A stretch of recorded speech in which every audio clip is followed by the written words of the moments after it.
You see, back during the time that Jim Crow law was going around, right, I want you to realize that we had what you would at that time were considered Negro politicians and Negro presidents.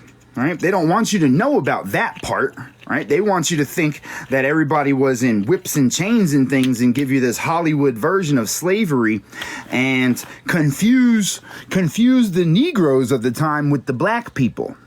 Now, I know that might seem like a confusing statement right there. But what you don't understand is that servants, the people that were in service and had masters, were the same people that you see in service that have masters to this day. If you look in Great Britain, they still have butlers in Great Britain. Now, if you notice, all of the butlers and all of the women that work in Great Britain as service members wear what? They wear black suits that have collars on them and cuffs. I want you to think about that. The way that I'm saying this is very specific for a very reason. You understand?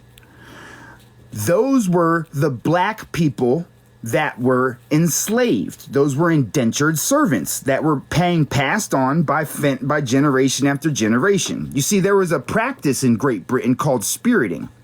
And when they spirited somebody, what that was a government official would go out to one of the not so wealthy neighborhoods, and they would literally just go into a school or a trade school and take the child and put them on a boat and send them to America. That, my friends, is what is called spiriting in Great Britain. This was a lawful activity that was warranted by the crown itself.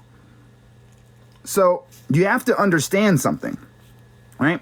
When they came to America, the ones that came to America on the Atlantic slave trade were in fact British stolen children, were in fact Irish stolen children, Spanish stolen children, and these are the slaves that were working in the fields and things.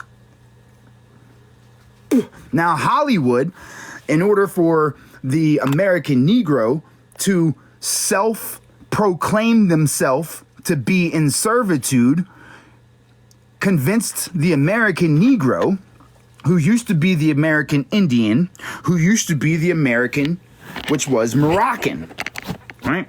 The American Negro was convinced to take on the assumed name of slave.